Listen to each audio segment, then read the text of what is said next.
बढ़िया यार, बहुत दर्द है यार, बहुत दर्द है। बीच बीच में बोलते हैं कि दादू तो फ्रेश है, मीट खा रहा है, दादू तो वही गाने गा रहा है। यार मोमेंट है लाइफ का, फीलिंग्स नहीं है क्या बंदे में? बंदे में दिल नहीं है क्या? बंदे को खाने का दिल नहीं करता है क्या? बंदे को पीने का दिल नहीं करता है क्या? अरे उनकी लाइफ हाँ, देखो, इंसान कहाँ कहाँ जाता है खुद के लिए, अपनी चीजें पूरी करने के लिए। क्या बंदा गरीब है या बंदे का कोई नहीं है तो इसका हक नहीं है क्या कुछ भी खाने का या कुछ भी बोलने का? ये है हमारे दादू, जिनका नाम बताऊं आपको, पीर बहादुर। वैसे तो कहीं इनके पास अपनी कोई भी डॉक्यूमेंटेशन नहीं, कोई भी आधार कार्ड नहीं है जिसपे हम पता लगा सकें कि इनका नाम ये था, इनका एड्रेस ये था, कुछ भी नहीं है। आज हमें 2 महीने साथ में रहते हो गए, 2 महीने। बोलने को होते हैं कि एक अनजान व्यक्ति के साथ 2 महीने गुजारना कोई आम बात नहीं है। और हमने कभी नहीं सोचा था कि हम इतने लॉन्ग टाइम तक इन दादू के साथ रहेंगे, या लॉन्ग टाइम इतना हमें सौभाग्य प्राप्त होगा इनकी सेवा करने का। किसी ने कुछ नहीं सोचा होता है। क्या हुआ था आपको मैं बताता हूँ। 15 तारीख थी, 15 अक्टूबर था। उसी रात में 2 बजे पहुंचा था मध्य प्रदेश से। आपने रिसेंटली जो मेरे साथ जुड़े हैं ना, उन्होंने मुझे देखा होगा। मध्य प्रदेश में हमारे चंबा के एक मेंटल पर्सन चले गए थे, 6 महीने से लापता थे। आए गए मध्य प्रदेश में, वहां के लोगों ने कांटेक्ट किया। और उस टाइम क्या हुआ, वो जो फैमिली थी वो असहाय थी। वो उनके साथ ना उनका समाज था, ना उनके साथ उनके रिश्तेदार जाने वाले थे, ना ही प्रशासन ने साथ दिया था। हम प्रशासन के पास भी गए थे कि ऐसी ऐसी बात है, ऐसा ऐसा था। हमने 1 हफ्ते का टाइम लिया, 1 हफ्ते में आना जाना हुआ। उस मेंटल पेशेंट को उठाया और चंबा आ गए। देखो भाई, जो लोग देखते हैं उन्हें ही पता है कितना स्ट्रगल लगता है, कितनी मेहनत लगती है। अपने घर वालों को छोड़ना पड़ता है, अपनी नींदें हराम करनी पड़ती हैं। किस तरह से जनरल डिब्बे में ट्रेन में हम लोग गए, किस तरह से रेलवे स्टेशन पर सोए, किस तरह से हमने अरेंज किया, किस तरह से हम लोग गए, बहुत मुश्किल होती है। और मैं रात को पहुंचा था 2 बजे, 15 अक्टूबर को। और सुबह में लेट उठा, 10 से 11 बजे उठा। और मुझे दोपहर के टाइम एक कॉल आती है कि ऐसे ऐसे करके कोई कंडीशन में है, बुरी कंडीशन में है, बुजुर्ग है, तो ऐसा ऐसा है। उस टाइम पे देखो गाइस, एक इंसान की कंडीशन क्या होगी, जो बिल्कुल पूरे धक्के खा के आया होगा, अपने घर आया होगा, अपनी फैमिली के साथ भी मिलना नसीब नहीं हुआ होगा। उस इंसान को मतलब कितना, क्या कंडीशन होगी उसकी, एक बार फील करना कि चीजें कैसे काम करती हैं। उसके बाद क्या हुआ, उस टाइम में मुझे समझ नहीं आई कि क्या एक्चुअल में बात है।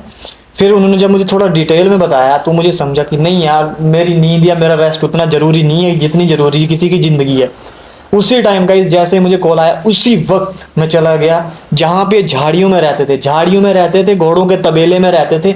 आसपास झाड़ियां ही झाड़ियां। मैंने पहले पुरानी वीडियो जिन्होंने नहीं देखी है प्लीज वो जाके देखें कि ये 80 वर्ष के बुजुर्ग अकेले, ना वहाँ लाइट है ना वहाँ दरवाजा है, कुछ भी नहीं है, किस तरीके से रहते थे देख के हैरान हो जाओगे। वहां पे इनको इनको पाया गया, उसी टाइम उठाया, हॉस्पिटल लेके। हम 1 हफ्ता भर हॉस्पिटल में रहे थे। फिर बिना अटेंडेंट के कोई भी नहीं रखता है, ट्रीटमेंट भी नहीं करता है, हॉस्पिटल में भी नहीं रखते हैं। ये अकेले इस दुनिया में, इनका कोई भी नहीं है। इनका माँ है, इनका बाप है, ना इनका कोई देखने वाला है, ना इनका कोई सुनने वाला है, इनका कोई भी नहीं है। तो ऐसे में क्या था कि हॉस्पिटल वाले भी अटेंडेंट के बिना नहीं रखते हैं। दादू, उससे पहले आप हॉस्पिटल गए होंगे, आपको भेज दिया होगा। कौन सिरदर्दी लेगा यार, कौन रखना चाहेगा एक अकेले बंदे को जो बीमार है साथ में? कौन उसकी केयर करेगा, कौन उसके साथ रहेगा और कौन देगा? आज के टाइम पे लोग मानो पैसा भी खर्च देते हैं, टाइम किसी के पास नहीं है 1 मिनट का। जो लोग बोलते हैं ना कि अपने फायदे के लिए जो कुछ भी है, एक दिन अपने घर वालों को दे के देखना, अपनी फैमिली को देके देखना। अनजान बंदे को तो चलो आप स्किप कर दो, अपनी फैमिली के लिए, अपने रिश्तेदारों के लिए जो कुछ भी आपके, एक दिन देके देखना, अपना टाइम निकाल के देखना। फिर पता लगता है कि कौन किसके लिए क्या करता है। उसके बाद इनको हॉस्पिटल ले गए। वहां पे मुझे अभी तक नहीं था पता कि इतना लंबा ये सब कुछ चलने वाला है, कि दादू के साथ हमारी किस्मत जुड़ी है या दादू हमारे साथ जुड़ने वाले हैं, नहीं था पता। मैंने तो नॉर्मल गाइड किया उनको, जो भी पर्सन थे उन्होंने बताया कि ऐसे क्या करना चाहिए ना, हॉस्पिटल ले चलते हैं भाई। एक इंसान दुविधा में है तो उसको हॉस्पिटल ही ले जा सकते हैं, क्या कर सकते हैं। बोला अटेंडेंट विचार में पड़ गए। मैंने बोला मैं जो हूं मैं रह लूंगा, ठीक है कोई दिक्कत नहीं है। 7 दिन हॉस्पिटल में रहे। अब हॉस्पिटल वाले वहां क्यों रखेंगे, इतने दुनिया भर जहान के पेशेंट है। उसके बाद क्या हुआ दादू को रेफर कर दिया। मैंने आपको बताया था कि इनको क्या दिक्कत है, प्रोस्टेट सीए पेशेंट है ये, इनको एंड लेवल वाला प्रोस्टेट हो गया है। इसके बाद ये रेफर हो गए, हम टांडा चले गए।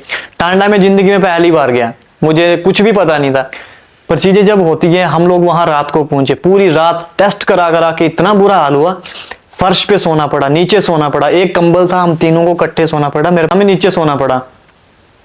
वो तो चलो जो भी है, हर किसी को करना पड़ता है। टांडा हॉस्पिटल का कुछ पता नहीं था कि कहाँ पर्ची बनेगी, कहाँ इमरजेंसी है, किसके साथ बात करनी है, डॉक्टर कहाँ रहते हैं, कौन सी ओपीडी कहाँ है, एक्सरे कहाँ होता है या ईसीजी कहाँ होता है, ढेर सारे टेस्ट कहाँ होते हैं, कुछ पता नहीं था। वो किया, स्ट्रगल किया, दिमाग लाया, पूछा इधर उधर, अच्छे बुरे फेस देखे, वेट किया, लाइन में लगे, इतनी कंडीशन बुरी थी आप सोच नहीं सकते। ये चीजें करके दिखाओ एक बार, फिर किसी के लिए बोलो कि यार तुम अपने फायदे के लिए कर रहे हो।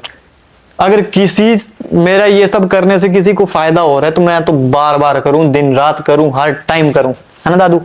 उसके बाद क्या हुआ, हम टेस्ट कराते गए, वहां पे हम लोग रुके, जो भी था टांडा हॉस्पिटल में, इधर उधर ये एडमिट नहीं थे, बाहर ही ऐसे बैठे रहते थे, चला जाता नहीं। इनकी कंडीशन आपको पता है, ये देखो अभी भी इनकी कंडीशन ठीक नहीं है, इसलिए इनसे ज्यादा नहीं बुलवा रहा हूं मैं। उसके बाद क्या हुआ, आपको पता है कि ये कांगड़ा में रहने लगे, किसी ने अपने घर पे इनको रखा कि चलो जब तक ऑपरेशन नहीं होता तब तक हमारे घर रख लो, इनके लिए ऑपरेशन की डेट आ गई। हम 4 दिन टांडा में भटके उस दिन। उसके बाद मैंने डॉक्टर्स को भी बताया कि ऐसी ऐसी बात है, उन्होंने बोला चलो कोई नहीं ठीक है। उसके बाद क्या हुआ, उसके बाद रहते गए, बीच में मुझे घर से इधर उधर जाना पड़ा, चंबा टू कांगड़ा डिस्टेंस है, रात को जाना पड़ा, बाइक लेके जाना पड़ा। उसके बाद हम कांगड़ा सिटी हॉस्पिटल चले गए। वहां पे आपको पता है प्राइवेट हॉस्पिटल में कितने खर्चे होते हैं, बट सिटी हॉस्पिटल वालों ने भी बहुत अच्छे से कोऑपरेट किया। वहाँ का स्टाफ, नर्सेज, जब हम लोग वहाँ पे थे, दादू का ख्याल रखना, चाहे कुछ छोटी मोटी चीजें होती है उनके, मतलब उनसे जितना हो पाता था अपने लेवल पे उन्होंने भी किया। फिर वहां से हम लोग फिर आगे, जब चंबा आ गए, ये सारा प्रोसेस था, एक महीने का प्रोसेस हो गया सारा ये, मतलब हम लोग भटकते रहे इधर उधर। फिर हम चंबा आ गए। अब चंबा में भी मुझे ऐसी जगह अपना कमरा लेना था। अब देखो दूसरी बात आपको बताता हूँ, कुछ लोग मेरे को बोल रहे हैं कि दादू को कंटेंट के लिए रखा है, ठीक है, कंटेंट के लिए ठीक है दादू को रखा है। भाई दादू के लिए हमने कितने आश्रम में बात की, कहीं कोशिश की भाई, बिना डॉक्यूमेंट्स के अनजान बंदे को, सबसे बड़ी बात है यार, बीमार बंदे को कोई नहीं रखता, सीधी सी बात है। किसी को किसी से कोई फर्क नहीं पड़ता है, सभी को खुद से ही लेना देना है, सभी को के पास अपनी नौकरियां, तो खुद की नौकरियां सभी ने बचानी है, सब कुछ, किसी को किसी से कोई फर्क नहीं पड़ता है। हमने आश्रम में ट्राई किया कि दादू के लिए कोई सहारा मिल जाए, ठीक है, हम लोग तो चलो जो कुछ भी है। उसके बाद चंबा के मैं प्रशासन के साथ पास जाने की कोशिश की, किया कुछ किया जाए। फाइनेंशियली गाइस आपको पता है कितना खर्चा हो गया, टांडा में कितना खर्चा हुआ, हॉस्पिटल में कितना खर्चा हुआ, आना जाना, रहना, खाना पीना कहाँ से करते थे, ढेर सारा खर्चा हुआ। आप लोगों की वजह से वो पॉसिबल हुआ, आप लोगों ने सपोर्ट किया तभी हो पाया। उसके बाद हम चंबा आ गए। अब कंडीशन थी मेरे सामने कि ना किसी आश्रम वाले ने लिया, ना कोई हॉस्पिटल, ना कोई प्रशासन, ना कोई संस्था, तो मैं कहाँ जाऊं। अब मैं इन पर्सन को इन दुख भरे टाइम पे, ये जहाँ के भी हैं, चाहे नेपाली हैं, चाहे जो मर्जी हैं, चाहे अमीर हैं, गरीब हैं, क्या वहीं उन झाड़ियों में रखना क्या मेरी इंसानियत थी? अगर मैं उन्हीं झाड़ियों में रखता तो मैं कहाँ का इंसान हूँ इतना सब कुछ करके। इसलिए ये रूम लिया, ये रूम लेना पड़ा कि नहीं यार, एक इंसान की वैल्यू हमने समझनी है कि एक इंसान क्या है। इंसान एक भगवान का रूप होता है, भगवान ने हमें बनाया है, तो ऐसे नहीं। फिर इनके लिए हमने ये रूम लिया है ना, इस रूम का रेंट ये रूम का रेंट 4000 है, पर कम करके यहाँ के जो भी है 3500 रुपये हम इस कुल मिला के इस रूम का देते हैं। रूम में खाना भी बनता है, खुद बनाते हैं, रूम में राशन भी आता है, लाते हैं, कुछ लोग बीच बीच में दे जाते हैं जो बीच में ऑफलाइन मेरे साथ जुड़े हैं। और यहाँ पे सोना, उठना, बैठना, खाना पीना, पूरा दिन दादू के साथ रहना पड़ता है। और आज 2 महीने हो गए। कुछ लोग जो भी बोलते हैं ना, एक दिन आके देखो भाई, इधर मत करो, अपनों की सेवा करो, अपने माँ बाप की, अपने दादा दादी की, एक दिन पूरा दो उनको। दम है तो फिर बताओ, फिर बताना कि नहीं यार कितना एक बीमार बंदे हो। बीमार बंदे ने कहीं वॉशरूम भी जाना है, पेशाब भी करनी है, पोटी भी करनी है, ठीक है, सब कुछ करना है। 80 साल की उम्र के बंदे को क्या क्या हो सकता है, पर्सनल कुछ ऐसी चीजें जो शायद हम आपको कभी बताते ही नहीं है। पूरी रात तड़पते हैं, पूरा दिन इनका बुरा हाल हो जाते हैं। तो एक ऐसे इंसान के साथ डील करना एक कोई आम बात नहीं है। ऊपर से गाइस इनका कोई भी आइडेंटिफिकेशन नहीं है हमारे पास, ऊपर से इनका कोई भी एड्रेस नहीं है हमारे पास, बट फिर भी हम इन पे एक इंसानियत के नाते इनका हम सेवा भाव है, बस सेवा कर रहे हैं। और रही कंटेंट की बात, वीडियो बनाते हैं वो तो यार देखो, कोई अगर हम काम कर रहे हैं तो हम उस काम को बढ़ाना ही चाहेंगे, कम नहीं करना चाहेंगे। कोई भी काम है, मानो मैं पहले कुछ भी करता हूँ, क्या मैं वीडियोस डालना कम कर दूं, अपना काम छोड़ दूं? ऐसे नहीं होता यार। मेरी वीडियो से किसी का फायदा हो रहा है तो ठीक है, अगर उससे मेरा फायदा हो रहा है तो भाई वो ठीक नहीं है क्या? मेरी फैमिली नहीं है क्या? मेरा समाज नहीं है क्या? मैं खुद की लाइफ नहीं है क्या? क्या मैं खुद की लाइफ भी जीना छोड़ दूं? तो इस तरह की मेंटालिटी भाई साहब छोड़ दो। ये बुजुर्ग दादू हैं भगवान इनको लंबी उम्र दे, पर जिस तरह इनकी कंडीशन है ना, अभी जिस तरह के इनके हालात हैं, जिस तरह की इनकी बीमारी है ना, वो मैं कुछ भी किसी भी टाइम कुछ भी हो सकता है। अभी जब ये देखो कितनी दर्द इनको होती है, पूरी रात इसी तरह की दर्द होती है, पूरा दिन यही दर्द होती है। क्या वो चीजें हम आपको दिखाते हैं? 24 घंटे में क्या 8 मिनट का ही दिन होता है? मैं वीडियो भी डालता हूँ 8, 10, 15 मिनट की, कि 24 घंटे में 15 मिनट होते हैं भाई। ऐसी ऐसी चीजें भी होती है ना जो शायद नहीं बता सकते, नहीं दिखा सकते। पता नहीं यार क्या अब आगे, पता क्या होगा आगे? ये होगा दादू की अभी पेशाब बंद है, उसके बाद दादू की पोटी बंद हो जाएगी, आधी बंद हो चुकी है, किसी दिन ऐसा होगा पूरा टोटली रास्ता बंद हो जाएगा। हम हॉस्पिटल में जाने की कोशिश करेंगे।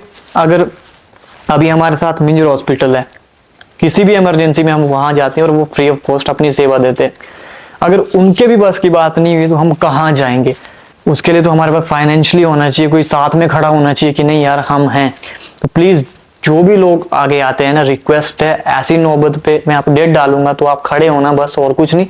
क्योंकि एक इस तरह के इंसान के साथ जिसको इतनी बड़ी बीमारी है, बहुत टफ है यार। एक बार आके देखना, मिल के एक दिन में साथ में करेंगे ना, बैठेंगे सब कुछ बातचीत करेंगे ना, बहुत फर्क होता है। वीडियो पे तो यार मतलब हम जो एकदम से जो बोल दिया वो बोल दिया, आपने सुन लिया, देख लिया। रियल और रियल लाइफ में फर्क है। रियल लाइफ में हम उतना नहीं दिखा सकते जितना रियल है। बाकी गाइस जो कुछ भी अगर बुरा लगा हो उसके लिए सॉरी, अच्छा लगा हो तो उसके लिए थैंक यू। और दादू आप क्या बोलना चाहोगे? अभी इन 2 महीनों में कैसे कैसे गुजरे आपके 2 महीने? 2 महीने बड़ी मुसीबत में गुजरे, बहुत मुसीबत में। क्या थी आपकी पहले की लाइफ, क्या थी आपकी लाइफ? क्या पहले बहुत बीमार था, इतने बीमार, इससे भी ज्यादा बीमार था। हौसला है आपका कि नहीं कोई है हमारे साथ भी? बस हौसला है ये कि हमारे साथ कोई है। मैं क्या बोल सकता हूँ। बीच बीच में बोलते हैं कि दादू तो फ्रेश है, मीट खा रहा है, दादू तो वही गाने गा रहा है। यार मोमेंट है लाइफ का, फीलिंग्स नहीं है क्या बंदे में? बंदे में दिल नहीं है क्या?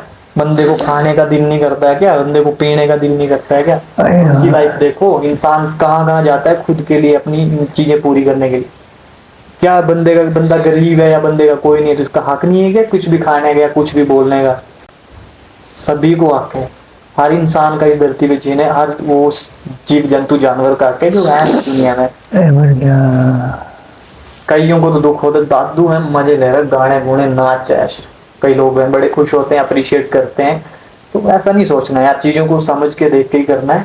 बाकी जिनको भाई जो भी है ना दादू, आप रेस्ट करो, मैं आपसे खुद नहीं बुलवा रहा हूँ, मुझे पता है आपको बड़ी दर्द है। बहुत दर्द है यार, बहुत दर्द है। बुरा लगता है यार, प्रशासन के पास बार बार क्या जाना, प्रशासन कुछ करता नहीं है। करो रेस्ट करो दादू, ठीक है? खाना खा लिया ना आपने? खा लिया यार, खा लिया। किसको क्या बोल सकते हैं? कुछ नहीं बोल सकते दादू। ठीक है, खाली कर लो इसको।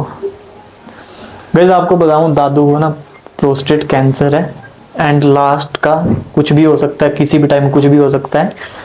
मतलब प्रभु पे है कि ये कितना टाइम जिए। हम तो चाहते हैं कि भाई अच्छे से जिए जो भी है, पर इनको बहुत दर्द होती है। जिस तरह से इनको दर्द होती है ना, देखा नहीं जाता कि किसी भी टाइम कुछ भी हो सकता है। देखो कैंसर एक बोलने के लिए है इनके साथ, इनको कुछ पता नहीं है। तब जो भी जो बोलते हैं यार डॉक्टर कोई बताता ही नहीं मुझे क्या बीमारी है। मैंने इनको बताया नहीं आज तक कि दादू जियो, ठीक हो जाओगे, खुल के ऐश करो, जो मांगते हैं वो ले आते हैं, इनके जो दिल करता है वो ले आते हैं। तो इसका मतलब ये थोड़ी है कि भाई मजे लगे हैं, ऐश लगी है। और बाकी गाइस इस वीडियो को शेयर करना, और जब भी अपडेट दूंगा किसी भी चीज का प्लीज हेल्प करना, क्योंकि आप सभी के सहारे है सब कुछ। बाकी चलो, जो प्रभु ने सोचा होगा वही होगा। बाकी लव यू।